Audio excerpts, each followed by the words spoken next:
Welcome to the Lila Life Show. This is your host, Linda Andrews, and I am so excited to have Victoria Starr here with us today. She is a Master Breathwork Facilitator. Victoria, welcome to the show today. Thank you, Linda. I'm so excited to be here. Yes, I'm excited to have you. And I really want to share for a moment with our audience a little bit more about you. You know, you have a mission to guide others through the power of their breath to focus on their internal frequency. We got to spend some time on that, raising their vibration and creating community through connection to elevate the energy of the world. No easy feat there, or maybe it does feel easy. I don't know. We got to talk about that. Yeah. And you have an impressive background as a fitness, athletics, from competing in crossman, that's an Ironman and CrossFit. It's a combo. Yeah, the CrossFit to 6 Ironman races. So that is a combo. I mean, it feels a little intense as a sprint swimmer. To Boston Marathon, ultra trail marathon running. And you came across something missing in your life, which I think a lot of high performers and athletes, which is often who are listening to the show, can relate to that. And you were able to release this deep childhood trauma, let go of chronic emotional stress, calm overwhelm and anxiety, and change your whole life to pursue breathwork as a career. You have a 3-part guided breathwork experience that are designed to help quiet the noise so people can listen for life burning into your soul, a life of limitless imagination. And I want to kick off this episode with this beautiful quote you shared with me.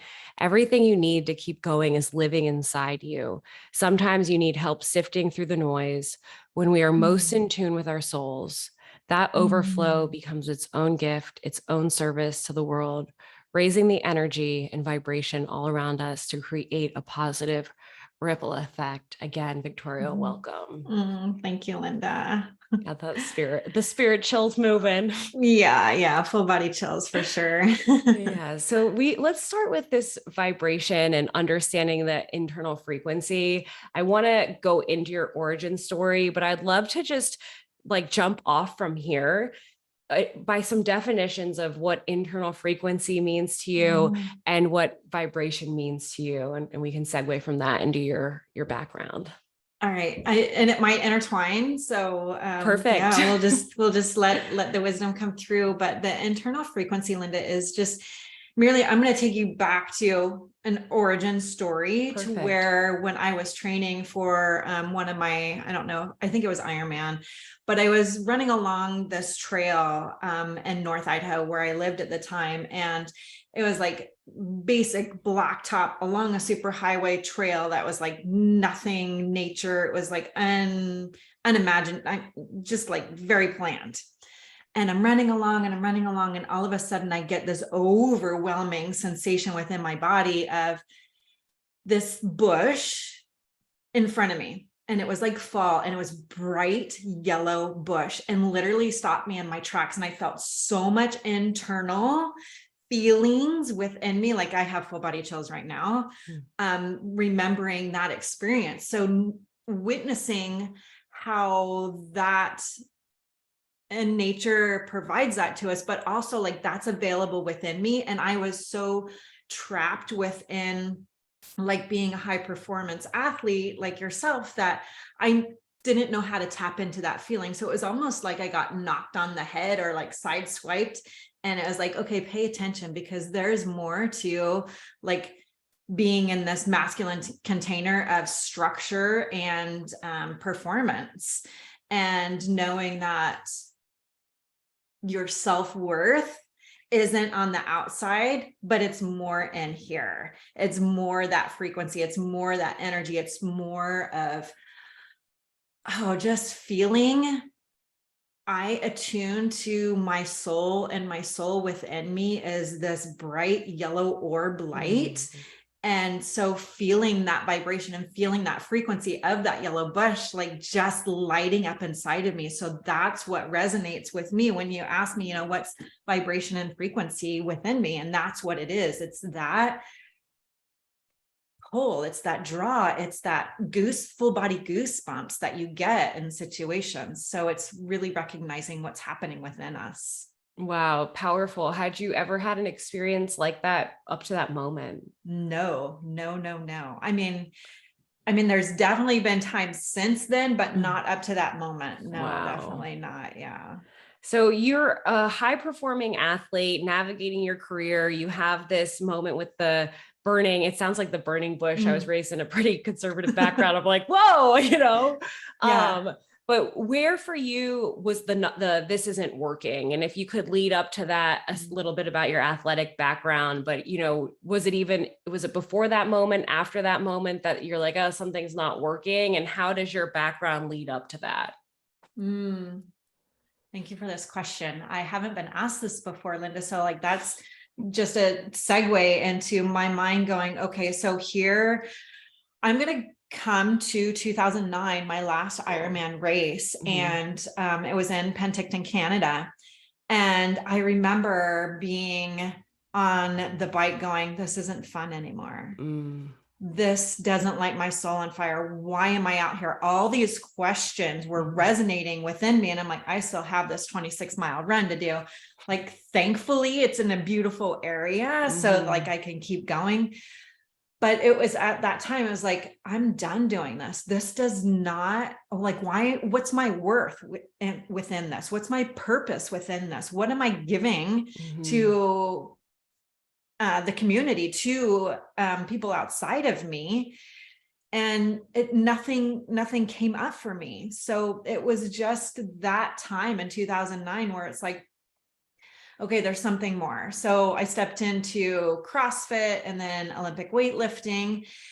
And it was in 2018, I was at the National Olympic weightlifting event in Las Vegas, competing on stage. And I had just found out that my dad had passed away after I made my last lift.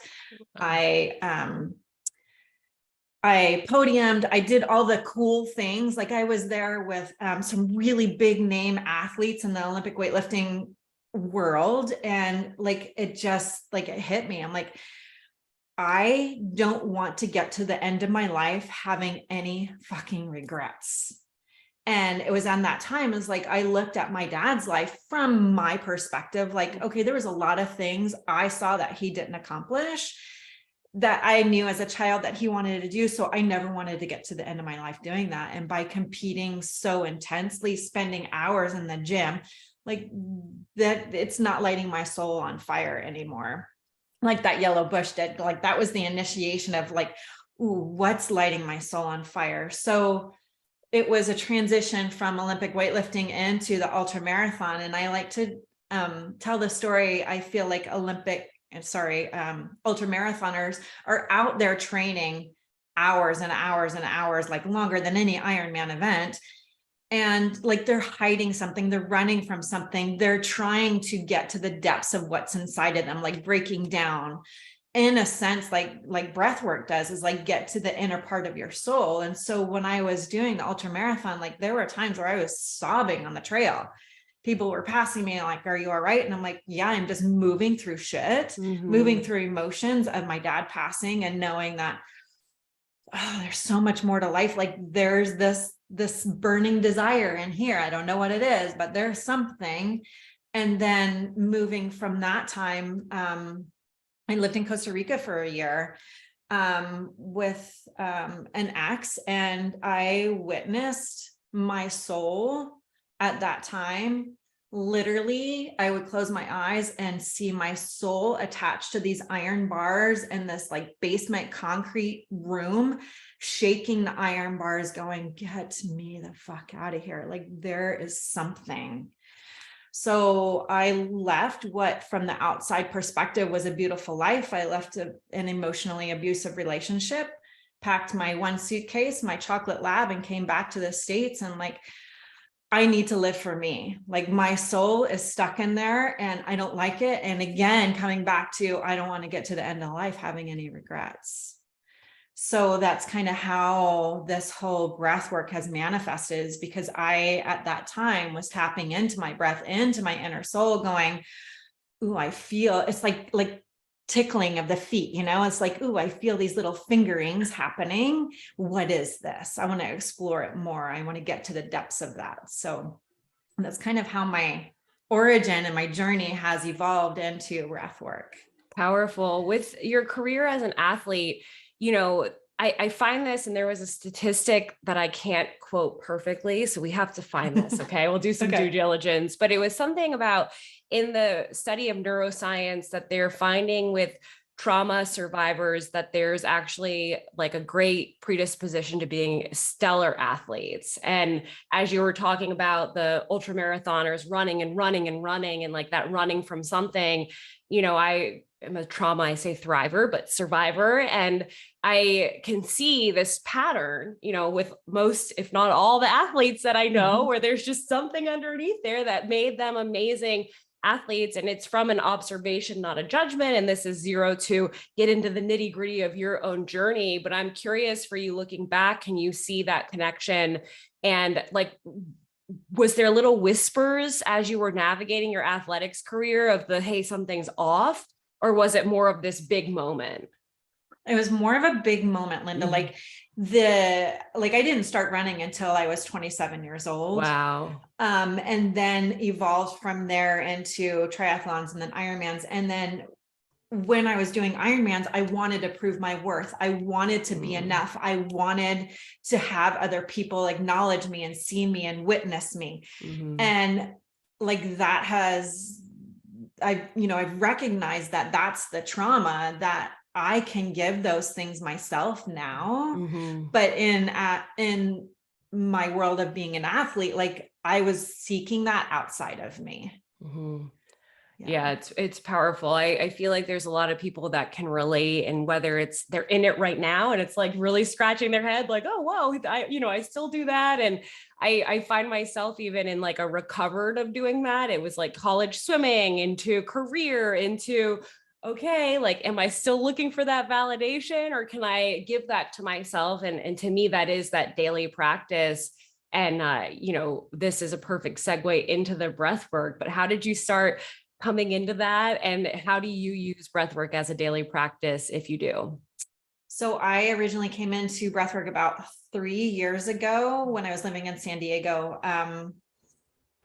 I was in Coronado, and I desired to do things differently. Like I was finished with the ultra marathon and like, okay, there's got to be something more. There's got to be something different. That really didn't do what I wanted it to do.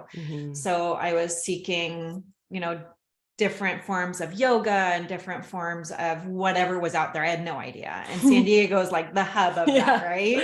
You'll find something. Yes. So I found this beautiful yoga studio and looked at their schedule, and they had breath work on Sunday evening. I'm like, okay, I'm going to try it. And I signed up for it, and come time, it was a Sunday night, went by myself. And the studio was on a second floor, and I literally felt my mind going, ooh, don't go. That is uncomfortable. That doesn't feel good. And then my body going, yes, let's go. So it was this complete push and pull. And I'm like, I've told myself I'm going to step out of my comfort zone and do something different. So I walked into the studio. There's 40 other souls laying down. I'm like, holy shit, what am I getting myself into? So graciously, there was a lady that I sat next to, and she made me feel super calm, and went through the breathwork journey. It was now my mentors, a couple that guided and facilitated the session. And I left there, Linda, feeling as if like literally levitating, like every cell within my being was like buzzing. And to heighten the experience, I left downtown San Diego. And if you're familiar with Coronado, you go over the big bridge over the bay. And so at that time, I witnessed a full moon up over Tijuana, and being a Cancer sign, like the moon is super powerful for me. So even heightened everything that I had just felt in this breathwork experience. I'm like, I got to do this more. This feels so good. This is like the tickling of my soul coming alive, and feeling like my soul starting to look through those bars, maybe a little bit, wider of a span. So like, that's how I got into breathwork. And moving to Costa Rica, that was when we were more virtual, where our lives became very virtual on Zoom. And I was able to do breathwork down there in the jungle. And still come back to witnessing my soul opening those bars even more and even more. And so now as a daily, I don't do breath work per se, the 3-part breath every day, at least once a week, but there's always some form of, morning meditation or journaling. I am in flow. I'm a generator. So I like to flow instead of being in that structured, athletic, square box of this is what you have to do. That doesn't feel good anymore. So it's in flow of breathing, maybe just sitting down or being in traffic and just witnessing, am I breathing from my chest, that angst, that fight or flight, or am I breathing more in that relaxed state? So that's the beauty of tapping into your breath. Like you can truly see what's happening internally by just how you're breathing. So good. Or you're completely missing so much by having no idea how you're breathing. It's like cue the conscious breath. Oh, wait, have I been breathing for the past hour? Like how did I get here? Holding my breath. Oh, so good. Yeah. So I'd love to hear in your own practice of the breath work, learning it, becoming a facilitator, what were some of the things that you noticed going through the healing of the actual modality, like using it yourself? Again, I come back to just honoring where I was at the time, where my soul was at the time, where my journey, and it helped me to acknowledge what external voids were happening in my life or what I was allowing to have happen. So, sorry, went off. Forgot your original question. Yeah, no problem. The question, I forgot the original question. We didn't need it. It was about what you noticed in your, I was curious specifically physical, but just some of, as you were becoming a facilitator and going through, I'm imagining the training you were partaking in the modality, what were these very specific things that you started to see shift and change in your own system? You mentioned the purview of you're not necessarily your soul being behind the bars and that starting to open, but are there any other shifts that you could physically feel or might have been emotional or how you start processing moving energy? This whole piece about your internal frequency, I'm assuming again, comes back to the energy piece. And you're quite vibrant to begin with. So yeah, this is a new feeling for me. This is really, this animated feeling is who I've always been, but she's just been squished. She has been trapped. So what I felt was what you said is literally holding my breath. I can remember so many times when I was in Costa Rica, the beauty of the jungle and witnessing the parrots or witnessing the monkeys or just the smells of the ocean. I'm oh, how did I get here? I'm not breathing. And everything was here and shortened. And I always felt that, just that tightness. So that's what my body was. That's what I was witnessing within my body. And so by breathing through that, I come out of breathwork session feeling so expansive and so alive that, oh my God, I'm breathing. This feels divine. And going back into waterfalls and really seeing colors in a whole different level. And that is the beauty of this breathwork practice, is that getting into the nerdy scientific part. Please. Yes. It taps into DMT, so the oxytocin within the body, that it enhances, you're literally getting high on your own breath. So it enhances that neurological response, and it resets your nervous system, so that I was beginning to become more aware of the colors, and the parrots were brighter and the smells were more intense, and really feeling more grounded within myself. And then acknowledging when something would shift and I go back to the old way, or when something was said and I'm trapped and I feel myself shrinking back into the corner. So that's about the time when that all transpired. And so now it's this acknowledgement, and it's always awareness, where our patterning happens from zero, they say between 0 and 7 to 12 years old. And so that's our patterning that's happened. And growing up with a parent figure that was very emotionally abusive, also, that's my patterning, and that's all I knew. So breaking free of that patterning and witnessing when when we fall back into those old ways of, like you said, like, here's my athletic structure. Now I'm doing this structure for work, and like everything's very structured and maybe not in a necessarily good way. So it's just witnessing that shift within the internal body. Going from that structure to what sounds like a very creative, free-flowing, expansive experience. Like, I find this with myself where it's almost like the deconditioning feels so strong and it's so easy to get back into. And this was something I would say that really got me last year, where it was always like, you're not doing enough. You're not doing enough. You're not doing enough. You're not doing enough. And I was like, whoa, this is getting really loud. Like, where is this coming from? But coming from, a lot of it was coming from that performance, the rigidity, so many years in that athletics conditioning, and coming off of that to that flexibility, to that like nourishing, worthy. But like, when you first started that, were you able to really get in that all the time? What was that split look like for you? How would you catch yourself when you'd be going back in the other way? And what were like some specific things you were doing to come out of that? So going back to the nerdy part of this conscious 3-part connected breathing pattern is it helps to reset the nervous system. So the more that I explain it like an onion, the more that you peel the layers of the onion back, and by doing the breath work, like, you're getting to the core of who you are, and you're letting go and you're releasing of those patterns. And like, it's through a simple shift of, oh, maybe I just did that pattern that didn't serve me before. So it's that awareness. And then so that's the awareness after it happened. And then maybe the awareness starts to happen as you're doing the thing. Oh, I'm doing that thing right now. Yeah. So it's just that connected consciousness of that patterning, and getting now ahead of, ooh, in this situation, I would do this.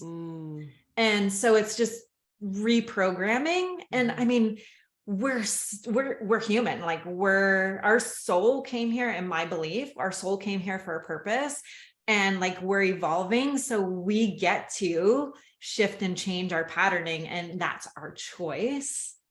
And that's something that I witnessed when my dad passed away. It was like, you had the choice to do the things that you wanted to do, but unfortunately, it was your patterning that you stayed stuck in. So again, I come back to, like, I choose not to live that way anymore.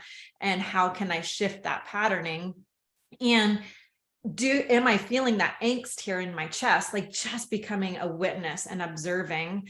Like, yesterday, I was driving up here from West Palm up to St. Augustine, and like, so many things were coming through for me. And I'm like, okay, I get to feel these fucking emotions that are heavy, and I get to move through them. Even though I'm driving, I'm going to consciously breathe in and out. Where's the breath coming from? Allow the tears and allow the crying and allow that emotion to move through my body, so it doesn't stay stuck and trapped in my body.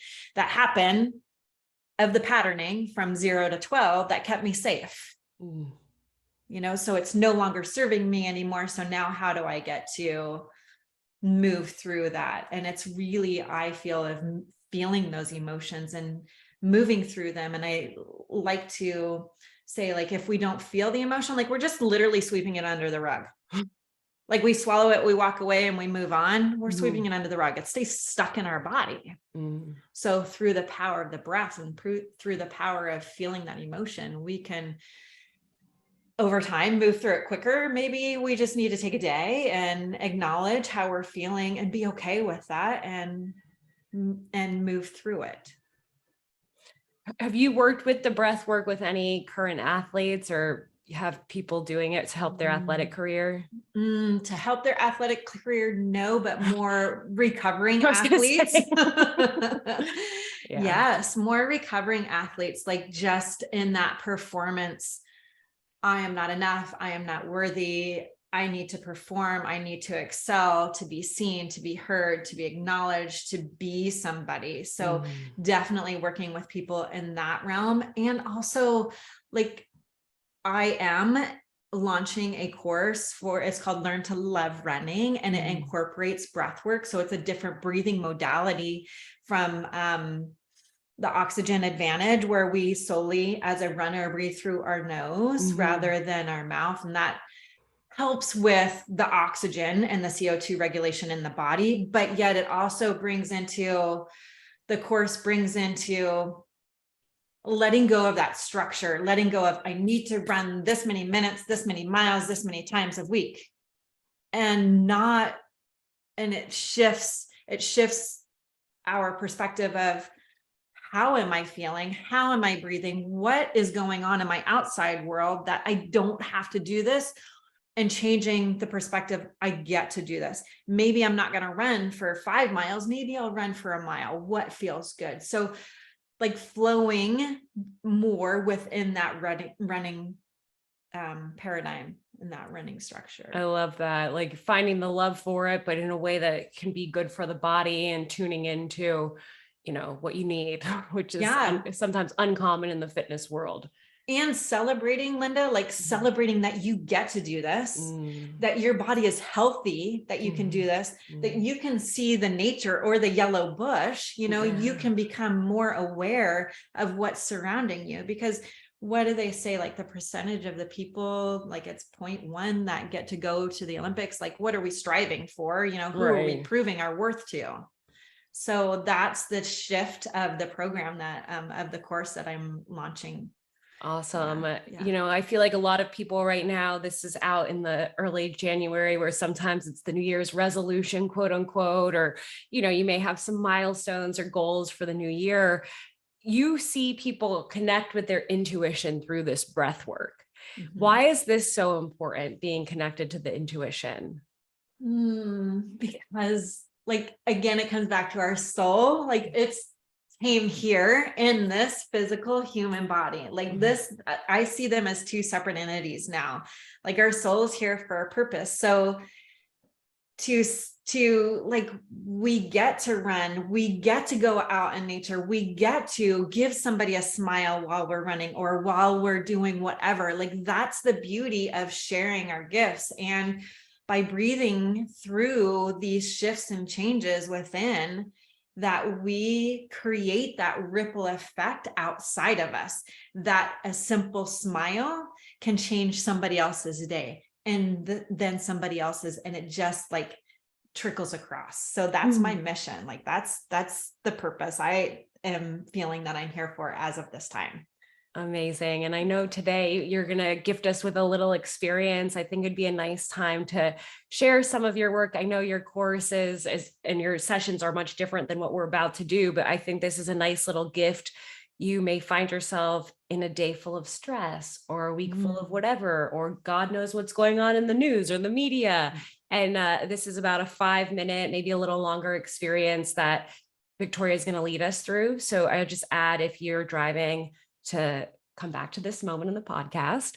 If you are, that's it. I'm sure you have your own disclaimers, but just please don't be driving and doing this. And if you are, keep your eyes open. Keep your eyes open. Yes, for sure. You can definitely do this practice while you're driving, but please just keep your eyes open. Yes. And I find myself, even when I'm driving and the craziness of West Palm, when in season, it's definitely helpful to do this breathing practice. So what I'm going to guide you through is very calming and very grounding. And especially coming out of the holidays and coming into the new year. And like you said, whatever's going on, but it's helpful at any point. So I'll just take a few minutes. I'm going to pull up my app just to keep me grounded. And I like to use this app. It's called the Pranayama. Cool. And it's maybe it's not going to be easy. We'll just go by feel. Perfect. It's a box breathing. It's okay. called box breathing. So what we're going to do is we're going to inhale for a count of 4. We're going to hold for a count of 4. We're going to exhale for a count of 4. We're going to hold for a count of 4, and we're going to repeat that. Let's say 10 times. Awesome. So the beauty also is that once 4, the count of 4 feels easy and doable. I like to start there, but once it feels easy and doable, I mean, you can go up to 6, you can go up to 8, whatever is comfortable for you, as long as like you're not like tightening up and you're doing it. So again, if you are driving, it's okay to do this. Please keep your eyes open. If you are listening to the podcast, you are home. If you want to tap into going to the bathroom, going to the closet, going into your own sacred space, find yourself in a seated position. And take some long, slow inhales and really tap into that inhale coming from your sits bones, the place where you feel grounded, where you feel the earth beneath you, and bringing that inhale just so you can get grounded in this moment up each vertebrae, breathing in through your nose to the top of your head. And when you get to the top of your head, hold it for a moment and open mouth exhale. Let's do that one more time. Breathing in from the base of your spine, in where the earth meets your body. Breathe in one vertebrae at a time through your nose to the top of your head and hold it. And open mouth exhale. And if it's comfortable to you, keeping your eyes open, keeping your eyes closed. Emptying all the air out and making sure when you inhale, you are inhaling through your nose into your belly, not your chest. So you're welcome to place a hand on your belly. And emptying all the air out, breathe in through your nose to a count of 4, 2, 3, 4. Hold, 2, 3, 4. Exhale, 2, 3, 4. Hold, 2, 3, 4. Inhale, 2, 3, 4. Hold, 2, 3, 4. Exhale, 2, 3, 4. Inhale, 2, 3, 4. Hold, 2, 3, 4. Exhale, 2, 3, 4. Hold, 2, 3, 4. Inhale, 2, 3, 4. Hold, 2, 3, 4. Exhale, 2, 3, 4. Hold, 2, 3, 4. Inhale, 2, 3, 4. Exhale, 2, 3, 4. Hold, 2, 3, 4. Inhale, 2, 3, 4. Hold, 2, 3, 4. Exhale, 2, 3, 4. Inhale, 2, 3, 4. Hold, 2, 3, 4. Exhale, 2, 3, 4. Hold, 2, 3, 4. Inhale, 2, 3, 4. Hold, 2, 3, 4. Exhale, 2, 3, 4. Hold, 2, 3, 4. 2 more times. Inhale, 2, 3, 4. Hold, 2, 3, 4. Exhale, 2, 3, 4. Hold, 2, 3, 4. Last time. Inhale, 2, 3, 4. Hold, 2, 3, 4. Exhale, 2, 3, 4, hold, 2, 3, 4, and returning back to normal breathing.